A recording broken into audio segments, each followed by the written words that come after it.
freedom, man. That's what it's all about.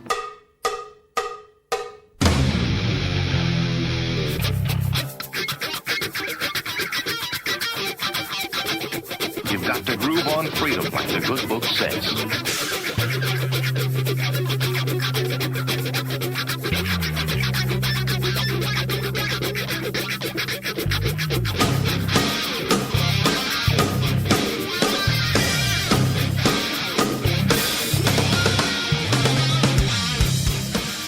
Welcome. You are listening to What on Earth is Happening. This show will discuss the topics of human consciousness, mind control, natural law, the occult, and all issues that affect the freedom of the people of Earth. What on Earth is Happening will endeavor to shine light upon the darkness of our world and to offer empowering solutions to the problems we face as humanity approaches its critical moment of choice. And now, here is your host, Mark Passio.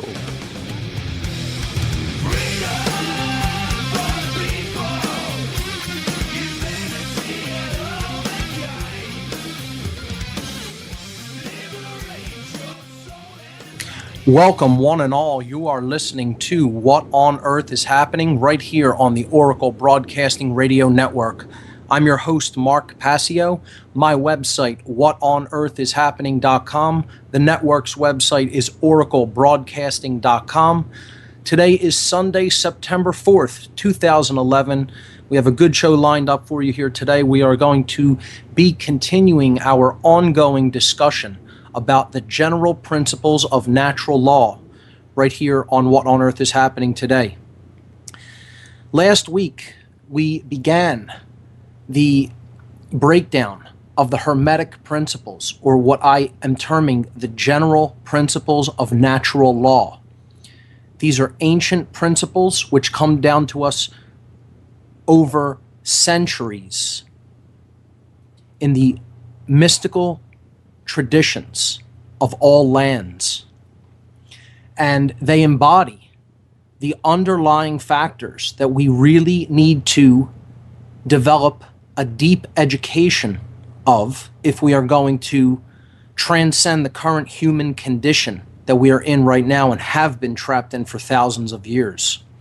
Last week on the show, we looked at 3 of the 7 general principles of natural law. We took a look at the principle of mentalism, which basically states that the universe and everything within it is derived from mind. Mind is all. The universe is a mental construct. It is a spiritual construct.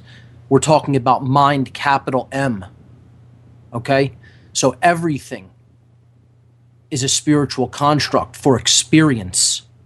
We took a look at the principle of correspondence, that everything is connected and interrelated, that the universe is self-similar across all scales of creation, that the very, very small, or the microcosm, is a reflection of the very, very large, the macrocosm, where the term that which is above is like to that which is below comes from, or that which is within is like to that which is without.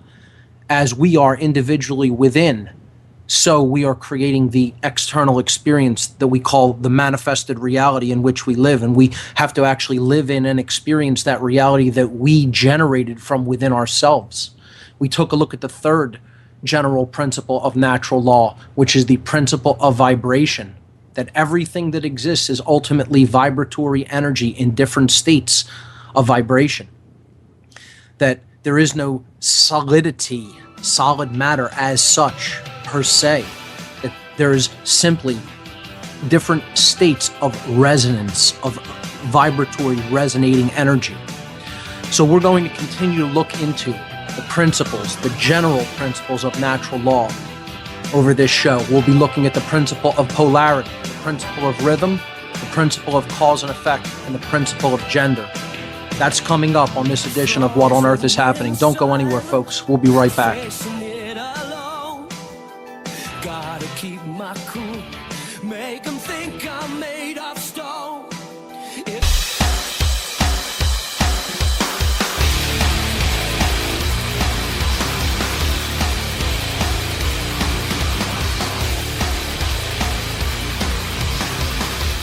We are back, folks. You're listening to What on Earth is Happening. I'm your host, Mark Passio. My website is whatonearthishappening.com. There you'll find a couple of images that basically outline what we're going to be talking about here today. It's the same four images that I had posted here last week. And they're just there to give people a general outline of the general principles of natural law. So we're going to jump right in and start talking about the fourth general principle, which is known as the principle of polarity. And actually, before we do that, I'll give the call-in number. I'm not going to take calls until the second hour. I'm going to stay focused on really getting this information out there. But if there's time in the second hour, I'll take calls toward the second half hour of the second hour of the show. So here's the call-in number for those who want to get in the queue. Call-in number for the show is 866-841-1065. Once again, the call-in number 866-841-1065. Hopefully we'll have some time to get to a few calls, and I am going to ask people to limit the topic of discussion to natural law principles, please. That's what we're talking about here today and have been for the last couple of weeks, and we'll be continuing to talk about this as the first major overall underlying solution to the problems that we're facing as a species. So if you are going to call in, please ask some questions or make some comments about the general principles of natural law or anything else that is related to natural law. So here we go. Principle number 4. And the text that I'm going to be reading some excerpts from is known as the Kybalion. And we talked about this last week and the week before. This is a general Hermetic text that talks about the principles that underlie everything. That's basically what this text is all about. It's very simple. It's not very long. It's probably about 50 pages in digital format, something to that effect. And if you own it in a hardback copy, maybe about 100 pages. So this is not anything that's an extremely long or drawn out discussion. It's there to act as a primer for those who want to begin to grasp the principles that are always at work. These are general principles that underlie natural law that are always at work, whether we believe in them, whether we understand them, whether we accept them, whether we want them to be in place or not. They are in place. They are inherent to creation. So we are bound by these laws, whether we like them or not. That's completely irrelevant. I'm attempting to explain how these laws function and operate so that if we want to get out of the levels of self-inflicted suffering that we are in as a species, we can do this by bringing our actions into harmony with these principles. If we decide to not do that, we're going to continue to suffer and things are going to continue to become extraordinarily chaotic here on planet Earth. And in coming weeks, I'll be getting into how the expressions of natural law function. And essentially what that part of this discussion is all about is really delving deeply into the principle of polarity as it is connected with the principle of cause and effect. These are probably the two, overarchingly, the two most powerful and critical to understand in the seven, okay? And if we don't understand how the basic polarities function and how us choosing them and embodying them ultimately gets us the result that we want through the law of cause and effect, we generally understand nothing. All right? So the understanding the expressions of natural law really goes a long way to helping us understand how these two principles work in conjunction with each other.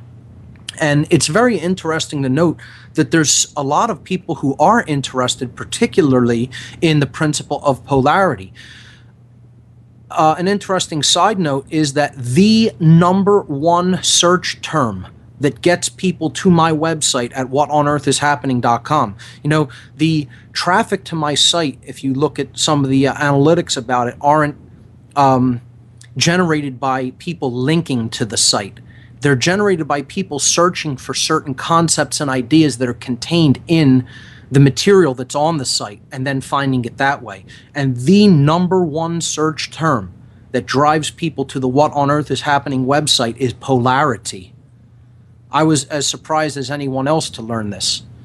But it shows you that people have an idea that these principles and laws actually do govern what's really going on here. And understanding them is the utmost thing that we can do towards bringing about a resolution, a solution to the problems that we're facing. So let's jump into principle number 4, and the readings when I read quotes are from the Hermetic text known as the Kybalion, which is actually posted to my website. I believe it's under podcast number 73. You can find a PDF copy of the Kybalion. So, principle number 4, the principle of polarity. Quote, everything is dual. Everything has poles. Everything has its pair of opposites. Like and unlike are the same. Opposites are identical in nature, but different in degree. Extremes meet. All truths are but half-truths. All paradoxes may be reconciled. The Kybalion. Now I'm quoting from the Kybalion once again, and this is the initiates who wrote this book, this is their assessment of this general principle. This principle embodies the truth that, quote, everything is dual. Everything has two poles. Everything has its pair of opposites, all of which were old Hermetic axioms. It explains the old paradoxes that have perplexed so many, which have been stated as follows. Quote, thesis and antithesis are identical in nature, but different in degree. Opposites are the same, differing only in degree. The pairs of opposites may be reconciled. Extremes meet. Everything is and isn't at the same time. All truths are but half-truths. Every truth is half false. There are two sides to everything, etc., etc., etc. It explains that in everything there are two poles or opposite aspects, and that, quote, opposites are really only the two extremes of the same thing with many varying degrees between them. To illustrate, heat and cold, although, quote, opposites, are really the same thing. The differences consisting merely of degrees of the same thing. Look at your thermometer and see if you can discover where heat terminates and cold begins. There is no such thing as absolute heat or absolute cold. The two terms heat and cold simply indicate varying degrees of the same thing. We'll pick this up on the other side of this break. You're listening to What on Earth is Happening right here on the Oracle Broadcasting Network. Don't go anywhere, folks.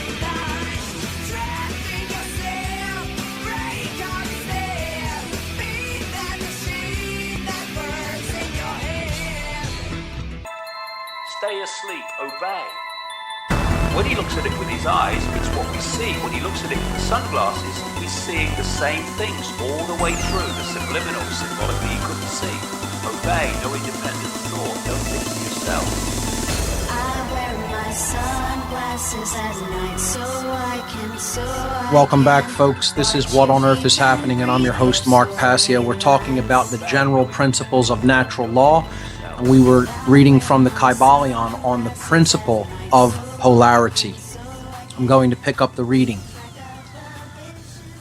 They were talking about the fact that opposites are really only two extremes of the same thing, and they have varying degrees in between them.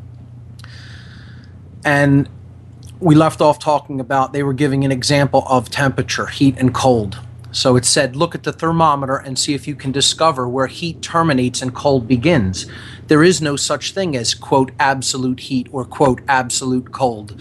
The two terms heat and cold simply indicate varying degrees of the same thing, and that same thing which manifests as heat and cold, is merely a form, variety, and rate of vibration.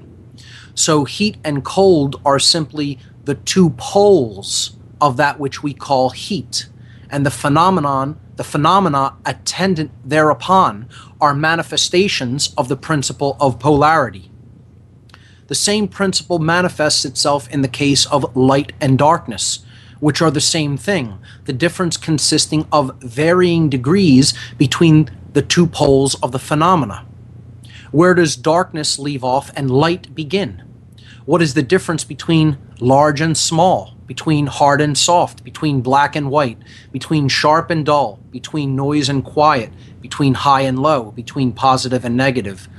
The principle of polarity explains these paradoxes, and no other principle can supersede it. The same principle operates on the mental plane.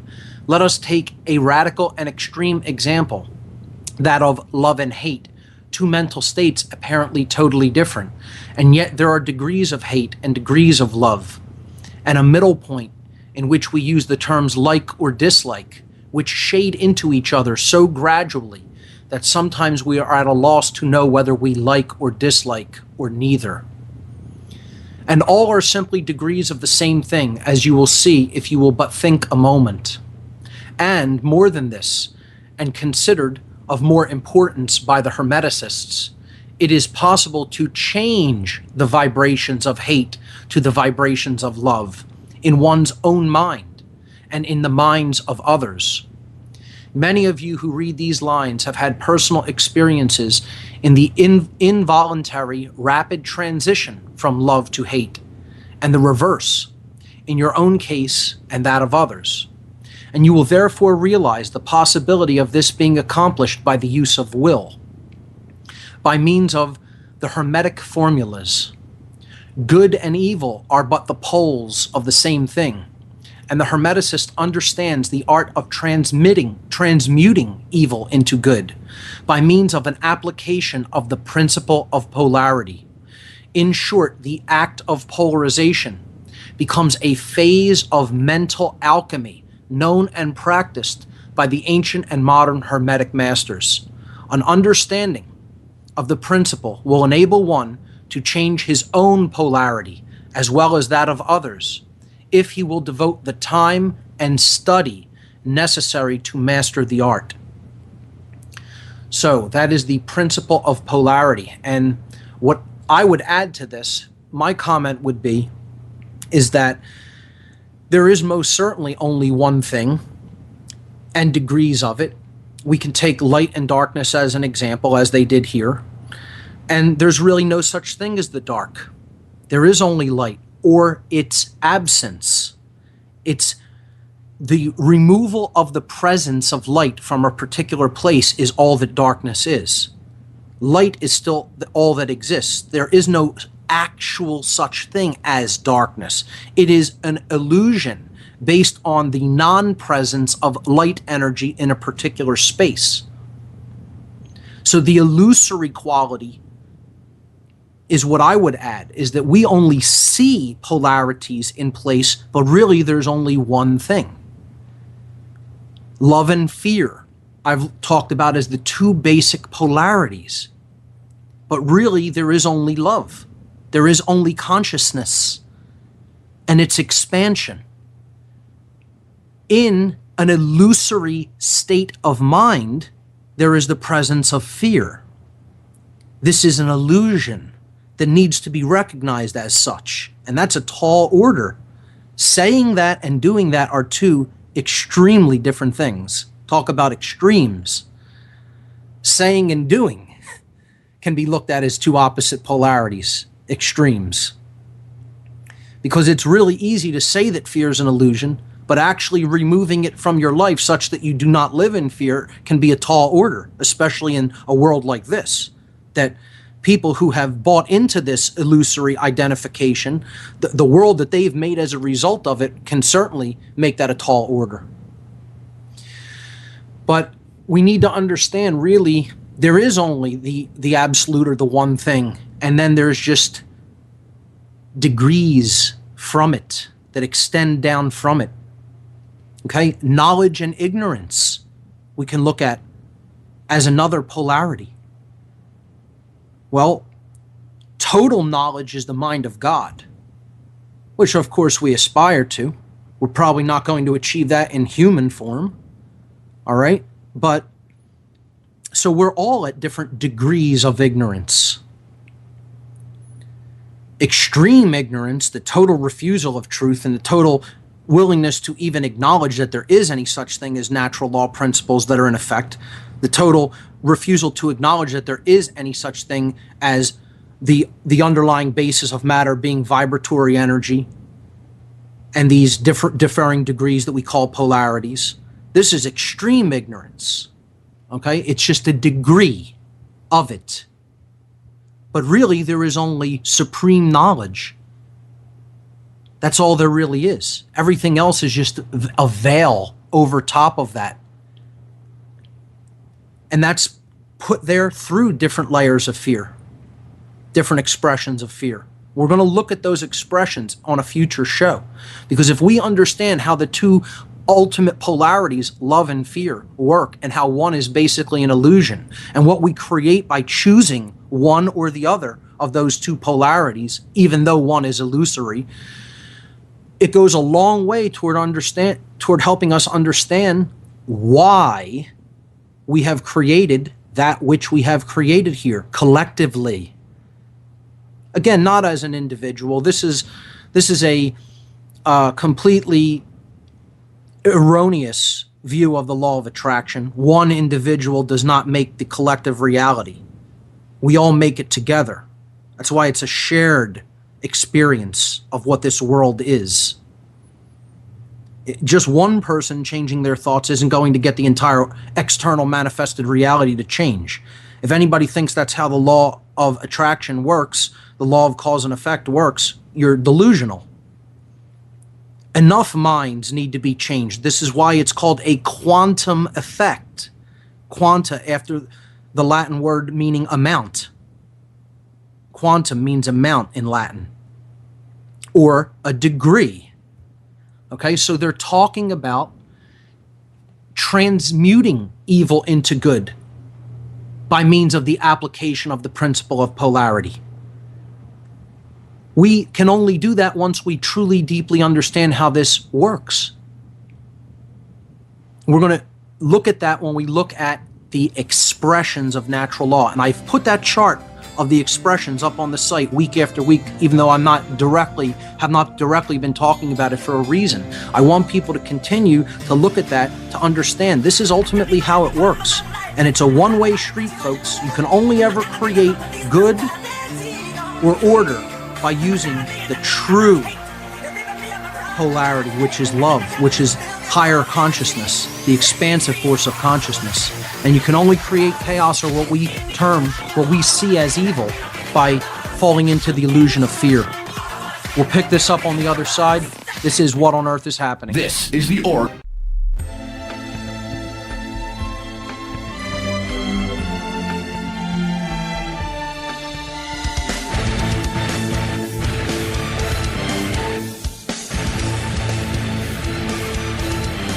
Okay, everyone, we're back. This is What on Earth is Happening. I'm your host, Mark Passio. We're talking about the general principles of natural law over the last few weeks here, and we just took a look at the principle of polarity. Believe it or not, the number one search term that drives people to the What on Earth is Happening website is polarity. And it shows that there are people who are looking for answers, who do understand that we live in a seemingly dualistic realm. It's dualistic at the level of manifestation. But when you understand that behind all of that, the dualism is illusory. And it's illusory because people are falling away from an understanding and a deep introspection of the true self, and into different states of fear-based consciousness. This is what all of the flagrant violations of natural law that we see around us are underlined by. Underlying all of it, at whatever level these violations of natural law are happening, there is fear.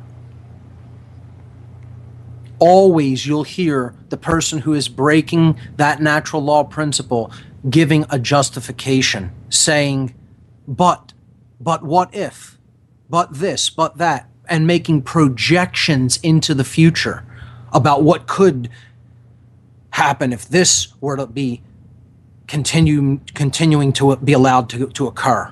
It's all fear-based. All fear. The same thing for people who are okay with the kind of police state that we're moving into, who think that this is for their protection or their safety. All fear-based consciousness, because you have to be thinking about protection from what? What do you imagine? The things that the imagination can bring up that can happen to you. And in that dwelling, that mind state of dwelling in fear, that's how you give up your true self and ultimately how you give up your freedom. Which is why I continue to emphasize ultimately fear has to be overcome. Otherwise, we can't create a better future. It's not possible. And that has to be done on a one-to-one basis. That's an internal struggle. That's internal warfare, if you will. Because that battle takes place within the heart of each individual. The heart and mind. Someone can show someone through example how to live good mental practices, good emotional states, a thirst for knowledge, but ultimately they can't make them be like that.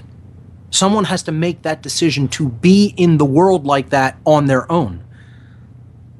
So there's a one-to-one battle that takes place with fear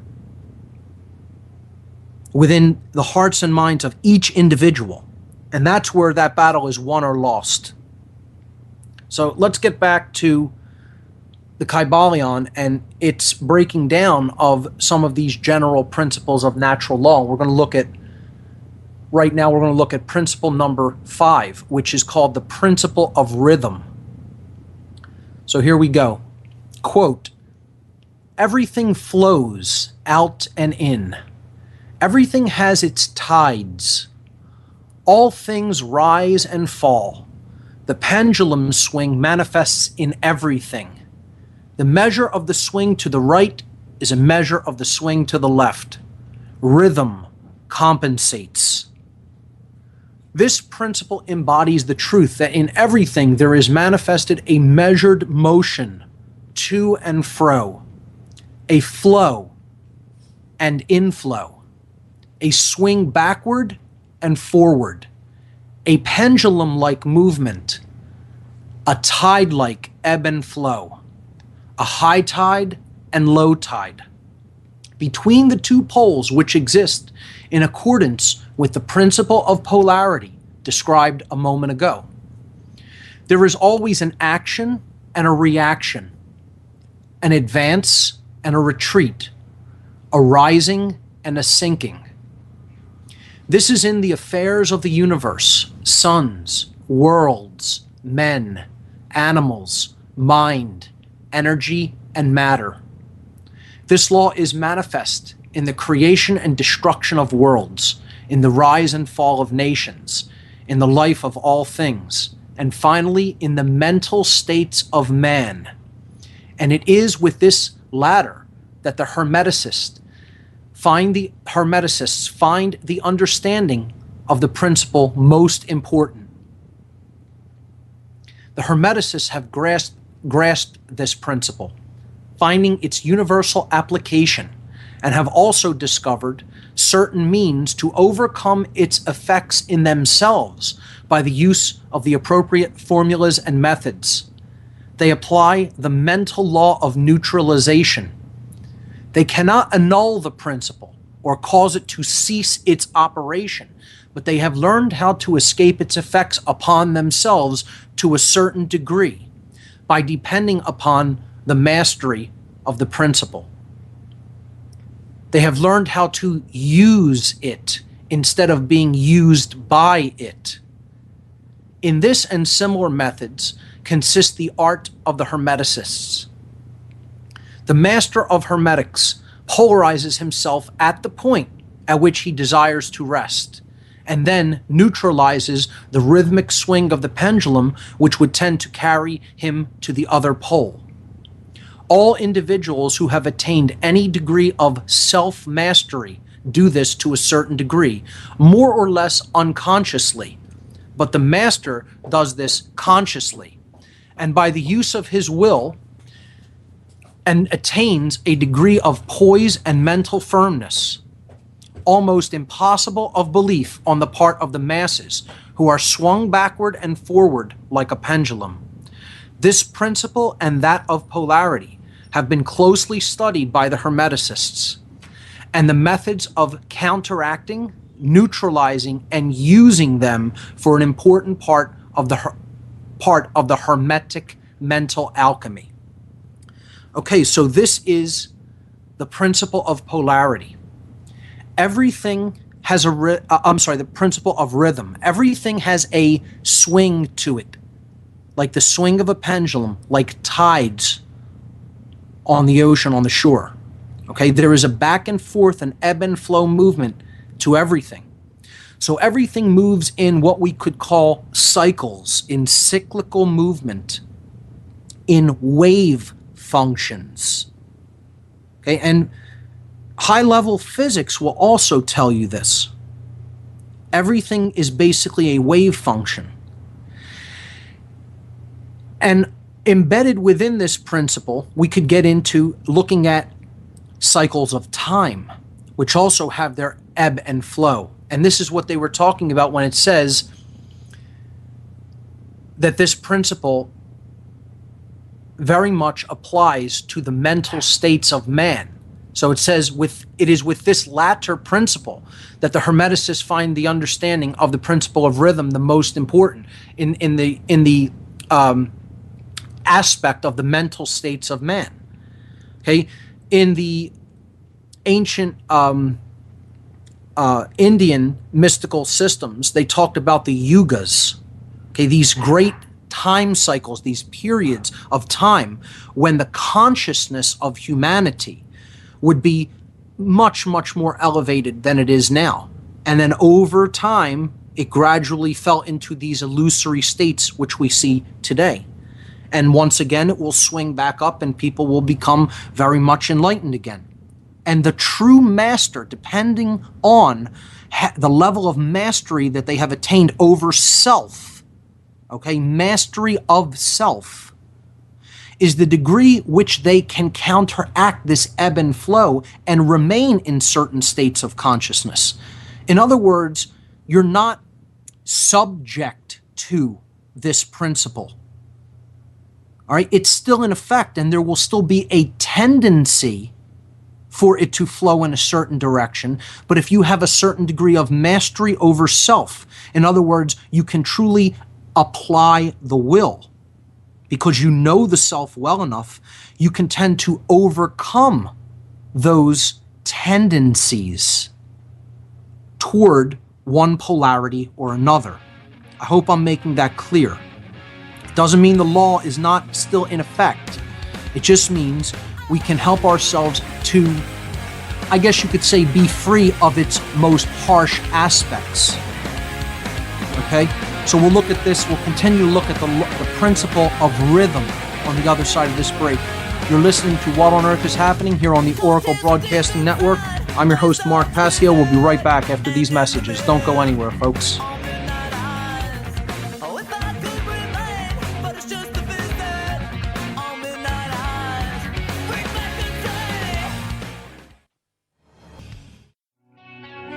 I was born, a shotgun in my hands, behind the gun, I'll make my final stand.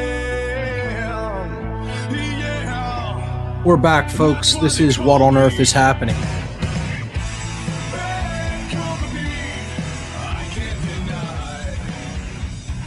We're talking about the general principles of natural law. We just finished covering in the last segment the principle of rhythm. There's a couple more things I want to say about that principle, specifically related to time. You know, this is one of the biggest applications of this principle, that time is a wave function, and it moves in seemingly cyclical patterns, or at least something that's akin to a sine wave, okay? So it isn't necessarily that history repeats itself. It's that the same, I wouldn't say the same, but similar circumstances present themselves at opportune moments throughout history. And if we have the consciousness to recognize these patterns and say, oh, I recognize that we've been here before, because we can study the wisdom of the past, and that helps us navigate this wave function much better than we could if we did no looking into the past and learning about what people experienced hundreds or thousands of years ago, and understand that the same, I guess you could say, opportunities are presenting themselves now, just like they did at past times.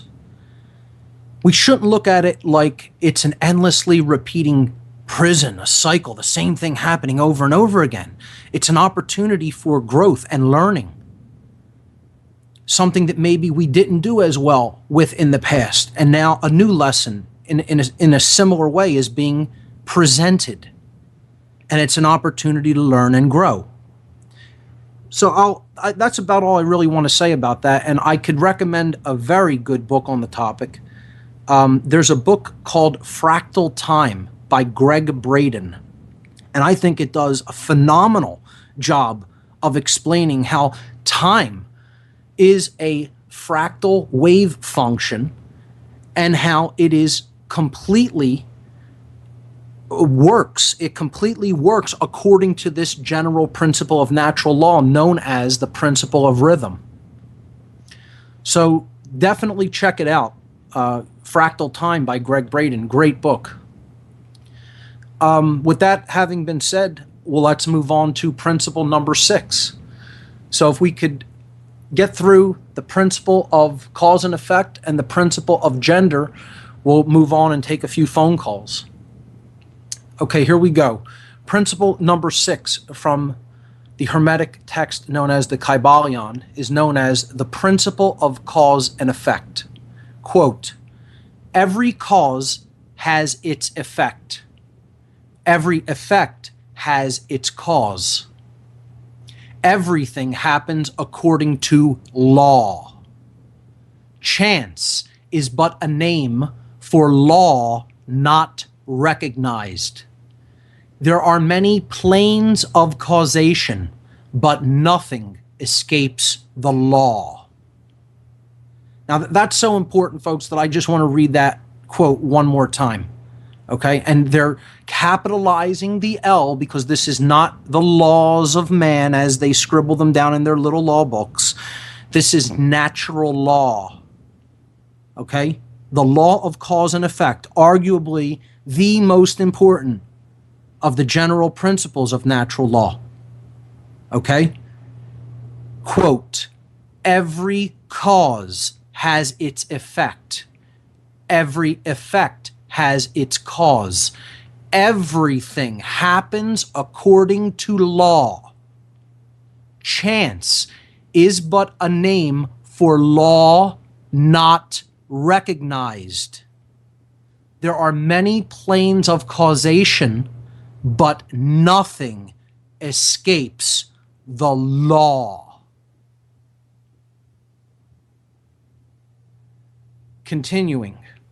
This principle embodies the fact that there is a cause for every effect, an effect from every cause. It explains that everything happens according to law, that nothing ever, quote, merely happens, that there is no such thing as chance, that while there are various planes of cause and effect, the higher dominating the lower planes, still nothing ever entirely escapes the law, capital L. The Hermeticists understand the art and methods of rising above the ordinary plane of cause and effect to a certain degree, and by mentally rising to a higher plane, they become causers instead of effects.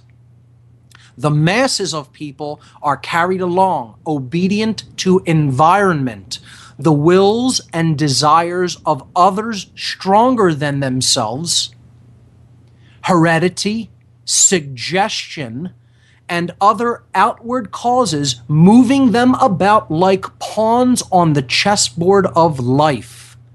But the masters, rising to the plane above, dominate their moods, characters, qualities, and powers, as well as the environment surrounding them, and become movers instead of pawns. They help to play the game of life instead of being played, and moving about by other wills and environment. They use the principle instead of being its tools. The masters obey the causation of the higher planes, but they help to rule on their own plane. In this statement, there is condensed a wealth of Hermetic knowledge. Let him read who can. And that's all they say on the principle of law and effect, at least in this chapter. It goes on to explain this in further detail later on in the book. This is the crux of all of it, folks. This is it.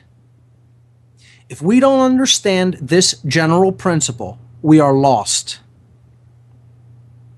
We are played, as they say. Okay? It's explaining that everything is bound according to natural law principles. Everything.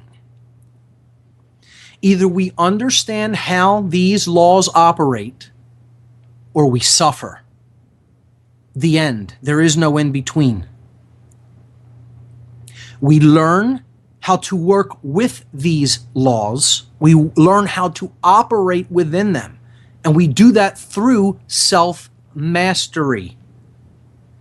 Not the attempted ownership or mastery of others. It is accomplished through self-mastery. That's what they're talking about when they say masters here. They rise to the planes of consciousness above. They dominate their moods, characters, qualities, and powers. This doesn't mean domination of other people. It means coming into dominion with oneself, not being in opposition or dualistic consciousness with the self. Thinking, acting, and feeling. Thinking, feeling, and acting as one. No contradiction internally. No internal anarchy. Internal monarchy, self-rulership. Being the ruler of the self, of the kingdom of self. And we've talked about these concepts many times when we looked at the qualities of the self and we looked at the general polarities, the basic polarities. This knowledge ties back into information that we talked about early on in these podcasts over a year ago. So it's critical to understand that the people who do not understand natural law will always be pawns, will always be slaves, will always be played by others who do know how these laws of cause and effect work, because they understand that natural law is always in effect. And our behavior in the actual field of natural law creates the effects that we must experience. That's a good place to leave it. We'll be right back after these messages where we'll pick up with the final general principle of natural law, the principle of gender. You're listening to What on Earth is Happening here on the Oracle Broadcasting Network. Stick around, folks.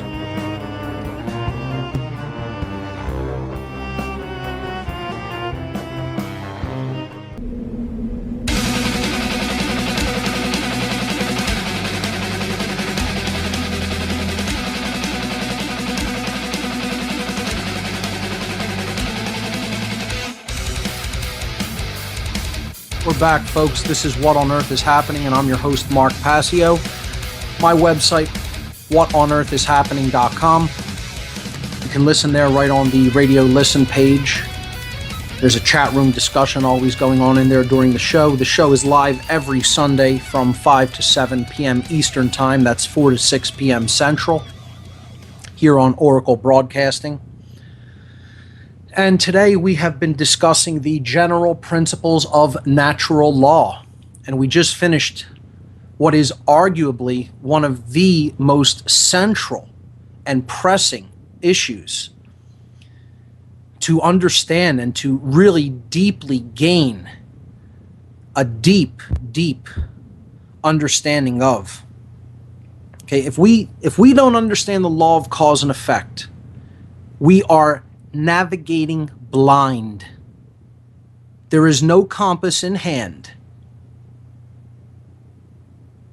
We are wandering in darkness without the understanding of the principle of cause and effect. And that is what the general expressions, the expressions of natural law, these are the principles that we're talking about now. The first things that need to really be understood that we're working with. Then we can look at how do these principles manifest themselves? How are they expressed in the real world? We're going to be doing that over the next many weeks. If we don't understand the cause and effect, we can never the principle of cause and effect, we can never understand how the expressions manifest themselves. And again, this is totally tied in with the principle of polarity, because the polarities are what we're working with. And how we work with them, what we do with those polarities, is governed by the principle of cause and effect.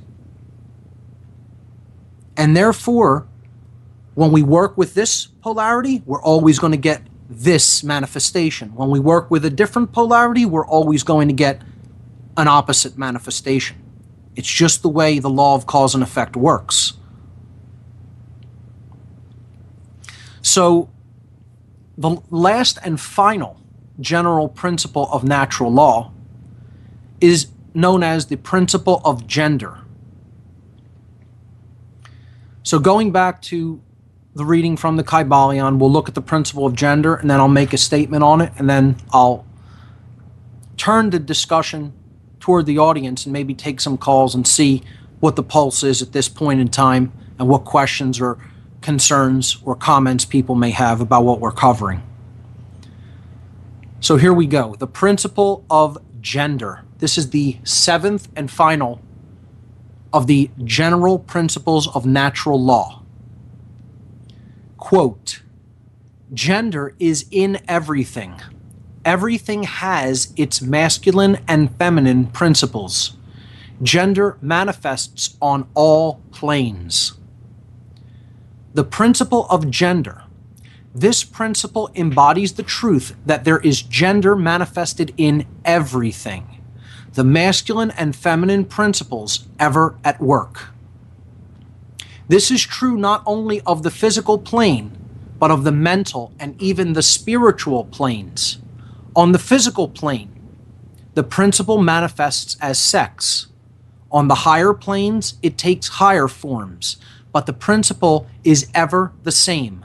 No creation, physical, mental, or spiritual, is possible without this principle. An understanding of its laws will throw light on many a subject that has perplexed the minds of men. The principle of gender works ever in the direction of generation, regeneration, and creation. It's tied in with the generative principle, folks. And we'll pick this up on the other side. of this break. You're listening to What on Earth is Happening, where we're discussing the general principles of natural law today. Don't go anywhere, folks. We'll be right back.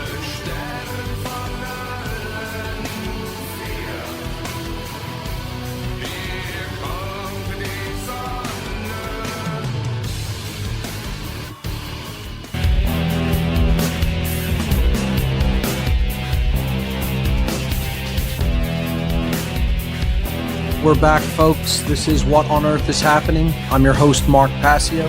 Thanks for tuning in today. We're talking about the general principles of natural law. We are in the middle of discussing the seventh and final principle in our discussion over the last couple of weeks. This is known as the principle of gender. And I was reading from the Hermetic text known as the Kybalion, penned by, quote, three initiates. Again, an allegory for the three components of consciousness being unified: thought, emotion, and action. Also, a symbolic reference to the, quote, founder of the Hermetic tradition, Hermes Trismegistus, also known in the Egyptian or Kemetian tradition as Thoth, the scribe of the gods. The thrice great one, the greatest of the greats, one who had attained one of the highest levels of self-mastery. That's all it really means. Thrice great. He unified his thoughts, his emotions, and his actions such that they were one and were not in a state of polarization anymore, and not in a state of dualism. So let's get back to the principle of gender, because this is all about polarity as well. This is about seeming opposite states that can be reconciled within the individual. Indeed, which we've talked about many, many times, that needs to be reconciled within the individual in what is known as the chemical wedding, the blending in perfect equilibrium of the masculine and feminine forces within each one of us. So, continuing to read from the Kybalion, quote, the principle of gender works ever in the direction of generation, regeneration, and creation. Everything and every person contains the two elements or principles, or this great principle within it, him or her. Every male thing has the female element also. Every female contains also the male principle. If you would understand the philosophy of mental and spiritual creation, generation and regeneration, you must understand and study this Hermetic principle. It contains the solution of many mysteries of life. We caution you that this principle has no reference to the many base, pernicious, and degrading lustful theories, teachings, and practices which are taught under fanciful titles and which are a prostitution of the great natural principle of gender. Such base revivals of the ancient infamous forms of phallicism tend to ruin mind, body, and soul. And the Hermetic philosophy has ever sounded the warning note against these degraded teachings which tend toward lust, licentiousness, and perversion of nature's principles. If you seek such things, you must go elsewhere for them. Hermeticism contains nothing for you along these lines. To the pure, all things are pure. To the base, all things are base. And what he's talking about here is vile sex magic. Okay, he's talking about what could be considered dark sex magic, the author. And this is because people have tended to think of the principle of gender as something that needs an externalized expression, just like they think that the Christ consciousness needs this externalized expression as a physical man that we need to worship. Okay, religion.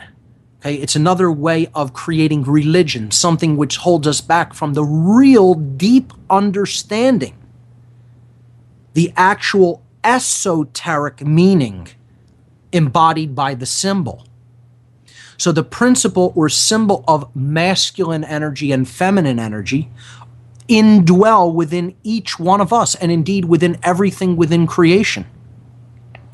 We have a masculine component and a feminine component, regardless of whether we are male or female.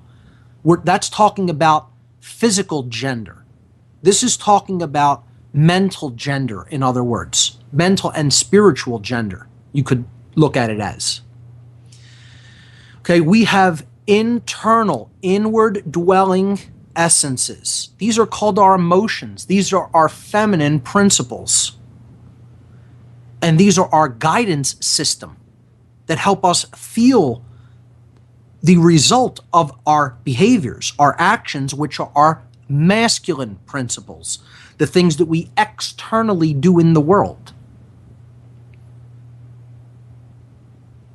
So the object is to unite our emotions and our actions such that there is no contradiction. And we say, well, we don't say, well, I know that this might not be exactly the right thing to do, but I'm going to do this anyway. This is internal contradiction. It's knowing and feeling internally with the feminine principle that this action I'm about to take may not be the right thing to do, and yet with the male principle, you're going and doing it anyway. That's what is called Satan, okay? The opposer, the adversary, the one who destroys, the one who tears apart, because that destruction and tearing apart is happening within every time we choose to drive a wedge between the masculine and feminine principles as opposed to uniting them. So this principle is of critical importance as well. And of course, we have a left and a right brain, which we've talked ad nauseum about, the hemispheres of the brain and how these need to be brought into equilibrium. The more they become imbalanced through what we put in our body and through the things that we take into our mind, the more our emotions and behaviors become out of balance.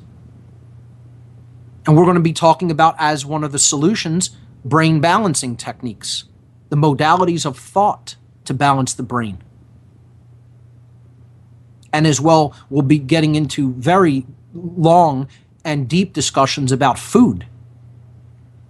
The kind of energy we fuel our body with as a solution to the problems in consciousness that we experience because of how degraded our food has become. And if you're feeding the body horrible fuel, it's going to manifest with a horribly imbalanced brain, and then that's going to manifest horribly imbalanced behaviors. I mean, this only follows logically, folks. We're not even getting esoteric or deep here. This is just logical thought processes. You know, we are what we eat, essentially. And again, I battle with the whole toxic emotion thing that I get into from time to time. People who know me will know that as well. I get angry. I experience anger because I see how dark other people are in the world, and they continue to act in folly and never wanting to acknowledge things like these principles, things like natural law, and certainly never wanting to look into anything about the occult.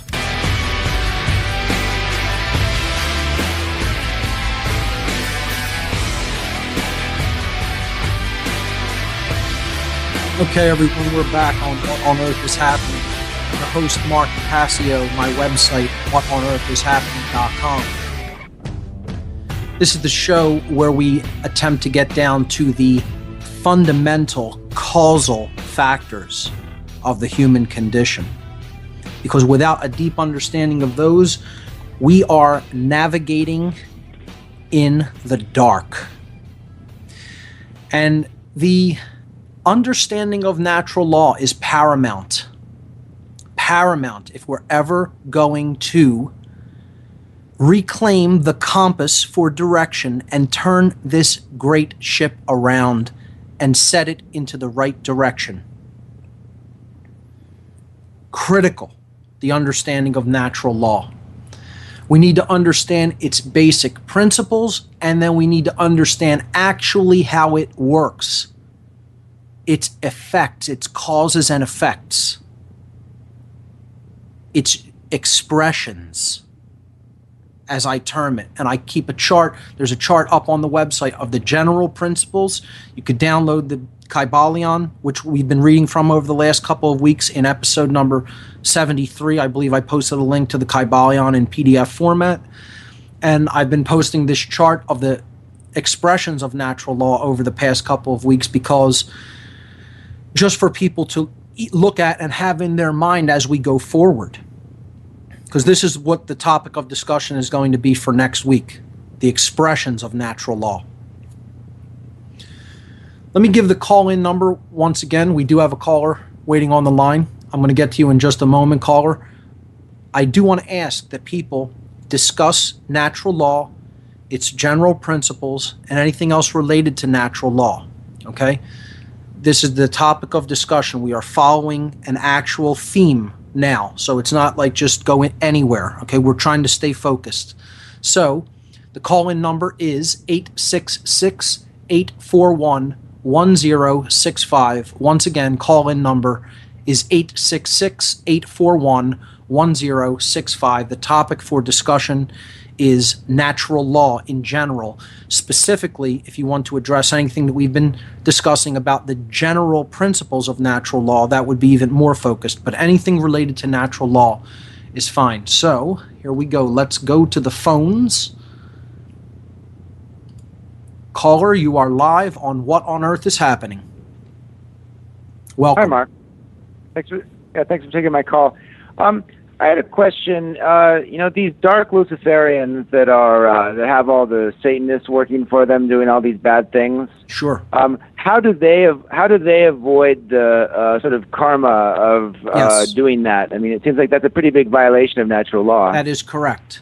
And I've been asked this question before on a previous show, and I answered it, and I believe the answer is fairly thorough. And for people who have heard the answer to the question, they understand what I mean by this when I say that they are not bearing the brunt of the karmic repercussions of breaking natural law, because they are not actually taking the actions through their behaviors. They are influencing the actions through suggestion, conditioning, and mind control. The people who will bear the deepest brunt of the natural law repercussions are those who actually take the actions, who actually do the bidding of these sick, twisted, psychopathic individuals. They are actually shielding themselves by getting someone else to do the action for them. So like soldiers and things. The agents of the state in every single country that has ever committed atrocities, the agents of the state in every single region that has ever done incredible bloodshed and mass murder and wiped out significant portions of their populations, the people who are ultimately responsible and will bear the incredible karmic weight of those actions that are in total contravention to natural law are the ones, the actual individuals who are doing those behaviors. So in effect, the answer to your question is they're actually really shielded from it quite well. They're still going to experience karmic repercussions, but those repercussions are going to be significantly dampened. Dampened in comparison to the people who actually take the actions. I really want people to deeply think about what I have just said here. They are the ones who are going to have to deal with the major karmic repercussions of those actions. So, I'm sure Hitler probably has shot people in his lifetime, but I guarantee you he didn't shoot as many people as certain German soldiers or certain people in the Schutzstaffel or certain people in the Luftwaffe who dropped bombs on people. I guarantee you they killed way more people than he ever did, or Himmler for that matter. And the people who are actually going out and raping other people's inherent natural law rights are the ones who are actually going to have to answer to those actions for those actions? That is the answer to that question. In this lifetime or the next, or Both. Probably in the physical reality that we live in, and then in whatever spiritual domain they happen to pass to when they relinquish the physical body. Both domains. Okay, thank you very much. You got it. That's a great question. It has been asked before, but I don't think it could ever really be understated. The answer to that question cannot be understated. And I think it's something that people really deeply need to consider, because, and this is actually a perfect segue. I want to thank the caller for calling in and actually asking this question again, because this is a perfect segue to something that I do want to talk about that has everything to do with natural law. And it has exactly to do with this. And in the meantime, while I'm telling this story, if other people want to call in, you have the call-in number, and the lines are open. So if you call in, I'll go right to you. So there was this big issue going on, and I very rarely talk about current events, as you know. I mean, I didn't even mention the earthquake or hurricane that we had over the last couple of weeks because I don't talk about specific events so much. 9/11 is, of course, an exception to that rule, but this isn't a news show, okay? This is something where we, again, try to get down to the causal factors about what we're experiencing in life. And there was a really big, semi-big story going on about how police were busting children's lemonade stands just out on their lawns. Okay, just outside their homes, setting up a lemonade stand, which has been a tradition in this country since its founding. And cops were going over to them and saying they're operating without a license. You're operating a business without a license to a child. Okay, regardless of whether it was an adult or not, you don't need a license to do something that you have a natural law right to do. So, and that you're not harming anyone out as a result of that action. So you heard about this going on, and busts were being made, which is utterly ridiculous, completely against natural law. The cops should be utterly ashamed of themselves. It's a perfect Nazi is what they are. Perfect. You would have been wonderful, wonderful accessories at Sobibor or at Treblinka or at Dachau or at Auschwitz. You would have been wonderful, okay? Because it's the same mentality. It's the same mentality that people died fighting when we fought the British, died fighting when we fought the Nazis, and you're acting in the same way, okay? Wonderful example for your own children. But anyway, after one of these cops made one of these busts, he was asked a question that had everything to do with natural law. And I'll tell you what that question was on the other side of this break, and then I'll tell you what the answer that he gave to that question was, and I'll make a challenge on this show that anybody who knows this person or this person themselves call into this show. Of course they won't do it, but I'll put that out there anyway. Looking for great talk radio?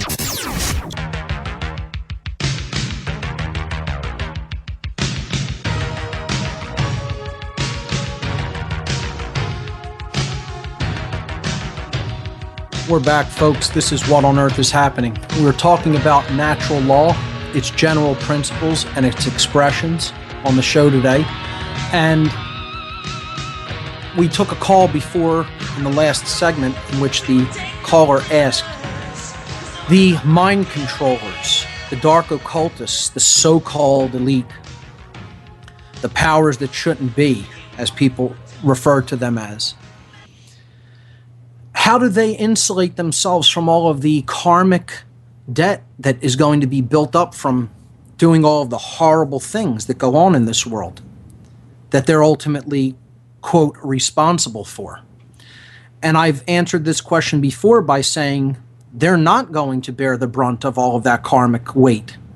The people who actually take the actions that they're telling them to take are going to take the brunt of it. And that means the military and the police, who are actually pulling the triggers, dropping the bombs, raping people's rights. Doesn't matter whether they think they're doing the right thing.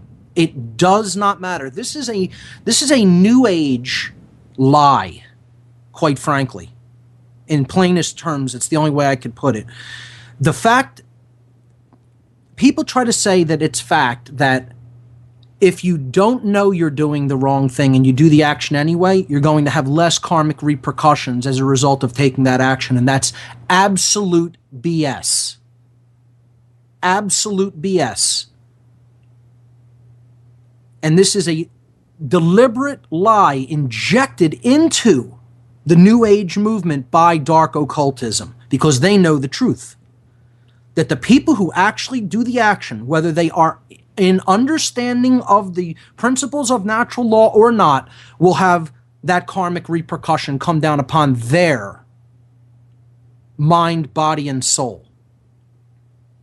It does not matter whether they understand this or whether they think they are doing the right thing.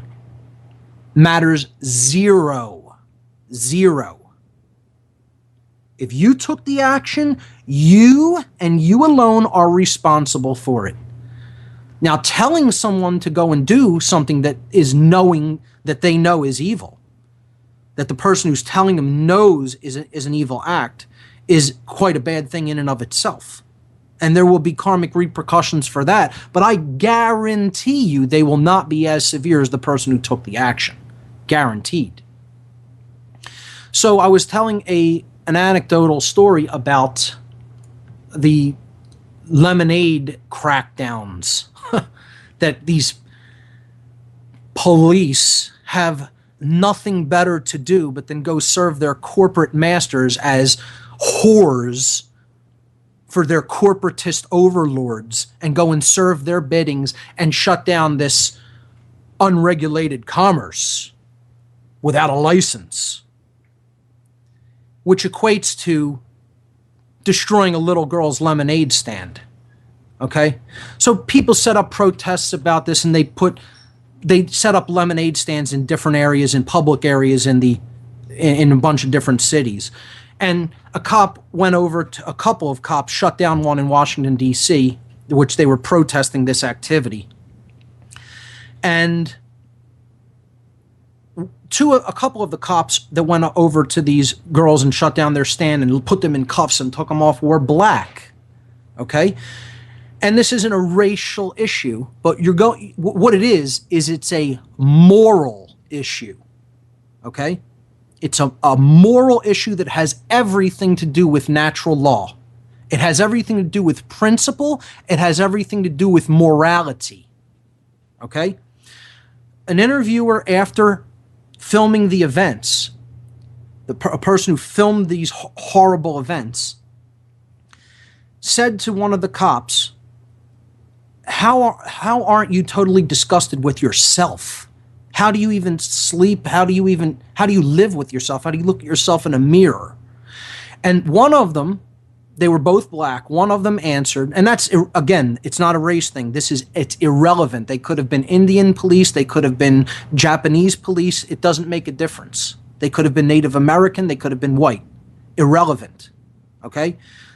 I'm trying to highlight the amoral, psychopathic mindset that these people are in, and they think that they're moral. They think they're doing something good, and yet they're completely amoral, have no principles. Their parents did not raise them.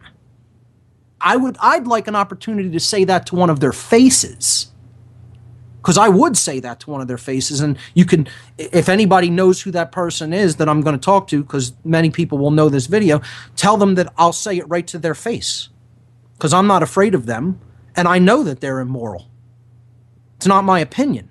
I understand how natural law works. I understand how they broke it, and they don't care as long as they're getting paid. That's their God. That's their God. They don't have any God. Their God is the dollar bill. So he was asked the question, if you were a cop in the 1950s during segregation, would you have enforced the segregation laws? And he tries to escape the question by saying, well, I wouldn't have been a cop. Yeah, you wouldn't have, because you wouldn't have been allowed to be back then. Okay? But he says, okay, it's a hypothetical, you know, hypothetically. And he says, proudly, yes, I would have enforced the segregation laws if I was a cop in the 1950s. A black man said this. And what I want to know is, where was the moral outrage about the answer to this question? First of all, it was wrong no matter what color you were, but it's almost like you can understand how it's like doubly insane and doubly wrong in some ways, that he's basically saying, I have no affinity with my own people. Okay, I'm saying, I have always said you shouldn't be identifying with a race at all. With race is an illusion. We are all human beings here. We are all people who are at some level or another suffering.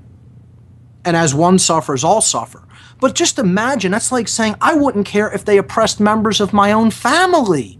If members of my own family were being told, get to the back of the bus, and they resisted that, I would lock them up, put them in handcuffs, and haul them off to jail. Because my owners told me that that's what my job is, and I don't get paid unless I do that. And another guy said, hey man, I'm not going to rock the boat. I'm making 6 figures at my job. You know, you must be a captain or whatever. Because that's all that is of value to this individual. Truth is meaningless. Rights are meaningless.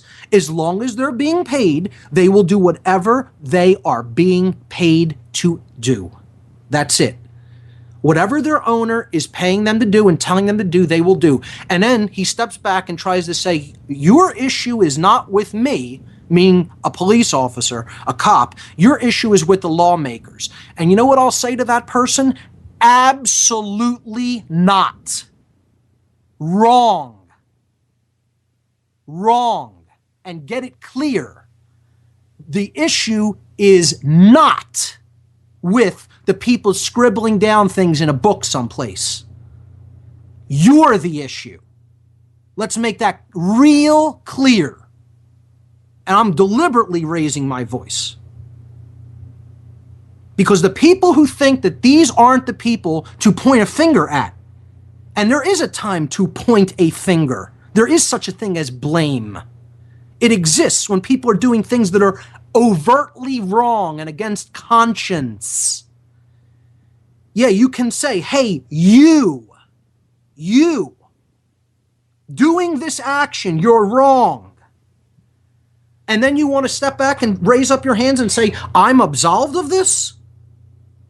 Don't look at me. You're the one doing it. Who are we supposed to hold accountable?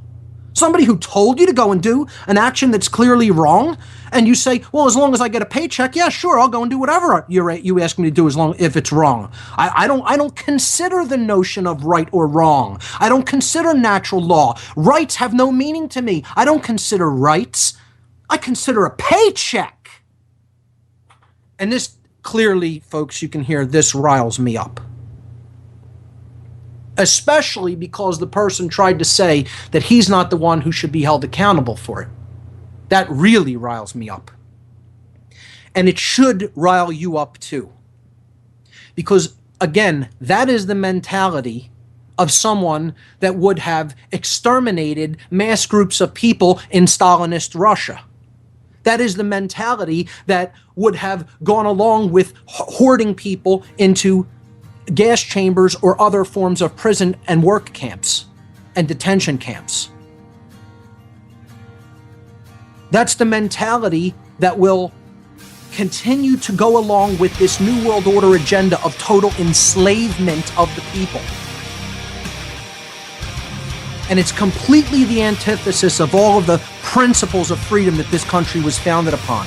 And that person should be ashamed of themselves, and more than that, their parents should be ashamed of themselves. We'll be right back.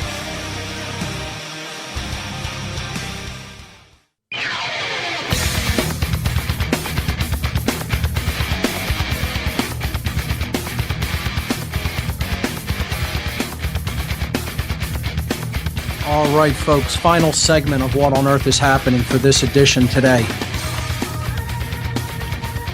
Got a little fired up in the last segment. I tend to do that when I talk about people who have no conscience. And that's what we're talking about.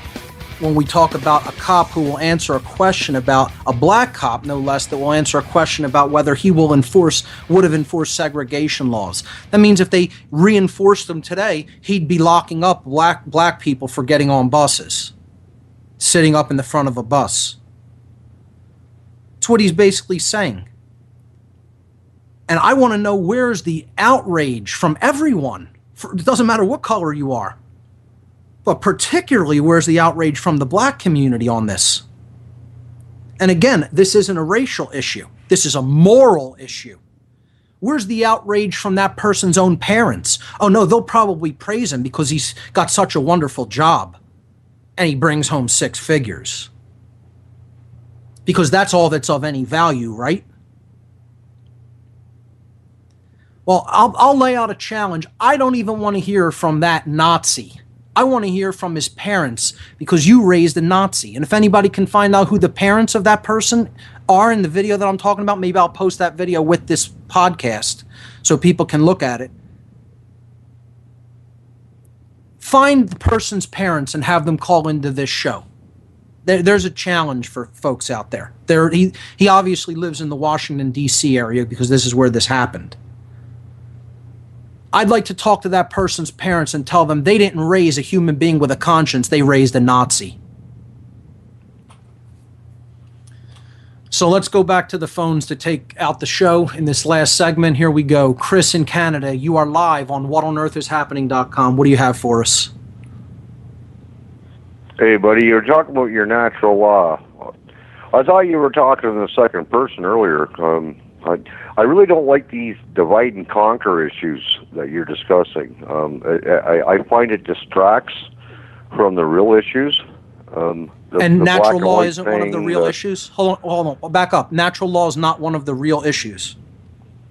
No, natural law is one of the real issues, but okay. The black and white issue. There's only people who understand natural law and attempt to live in harmony with it, and people who just completely disregard it and think that they can do whatever they want with no repercussions and no effects outwardly in society that degrade the quality of life for all.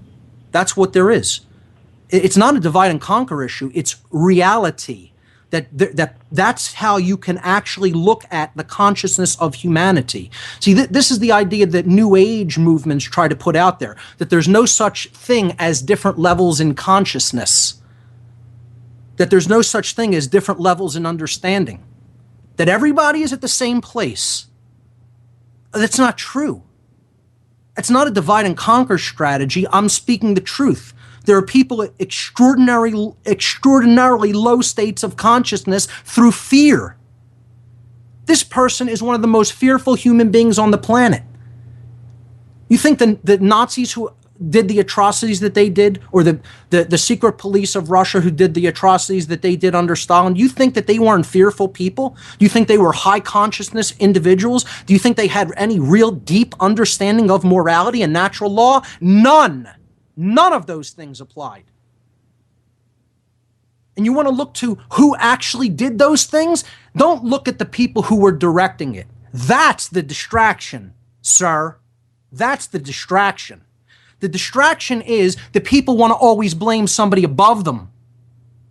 And that history then records that Hitler did these atrocities. Yeah, was he one of the puppets that basically trickled down the orders of the masters down to all of the other foot soldiers? Absolutely. And he was vile and evil, just like Himmler was, and Goebbels and all of the other ones. But it doesn't happen without the people willing to carry out those orders, because they don't care about right or wrong. That's the bottom line. And that's the truth. Next caller. Ed in Louisiana, you're live on What on Earth is Happening. Mark, thank you for taking my call. It's okay, buddy. I understand. Look, first of all, I just want to say this is a beautiful analysis of natural law, and I would like to say also that there are those who are aware of natural law, and they would use and pervert those natural laws to their favor. Absolutely. And within the within the last century and a half, that between the two world wars, the genocides that have taken place, and all the different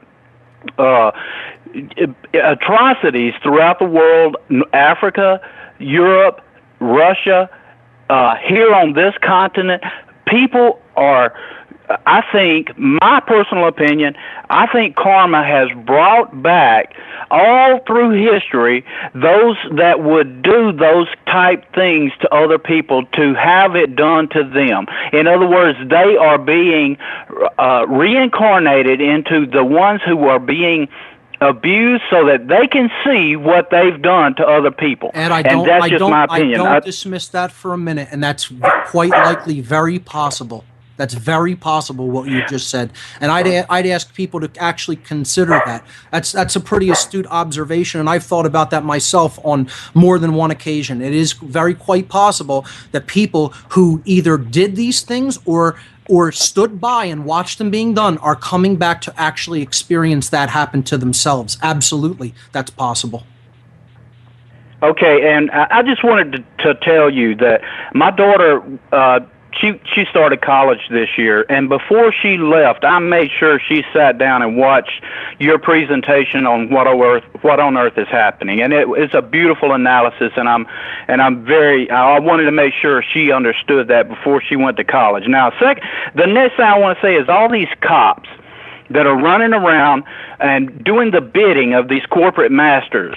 These cops, they wear a shield. That shield protects them from any repercussion, from a karmic repercussion from what they're doing to innocent and just people that don't deserve to be done the way they're done. Well, it doesn't really protect them. It's a symbol that in their mind they're trying to associate in their mind that that's a form of protection against that higher force. It doesn't really do that, but they're giving it to them to wear as a symbol to make them think that they can continue to do this unscathed.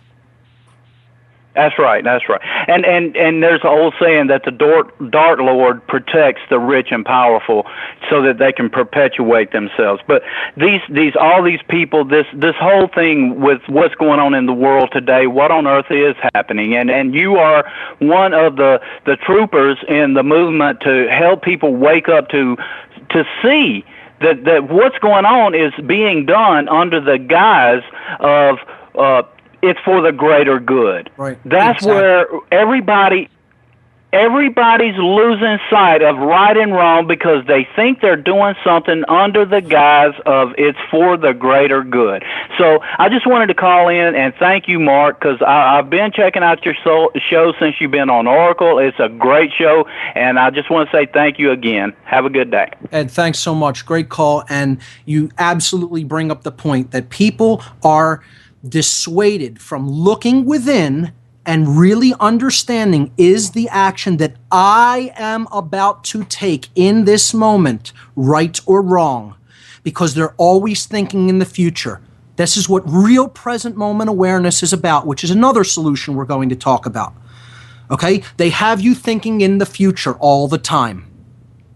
Well, what if with this we let this go, and then this will happen, and this will happen, and then, but, then. This is all future projection, and this is all justification for one's immoral actions that one is taking in the present moment, and never wanting to look at themselves, never wanting to turn the finger inward and say, I need to take a look at my own actions, what I am actually doing to other people.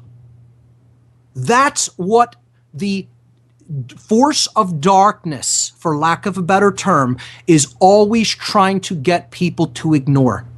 Never to look at that.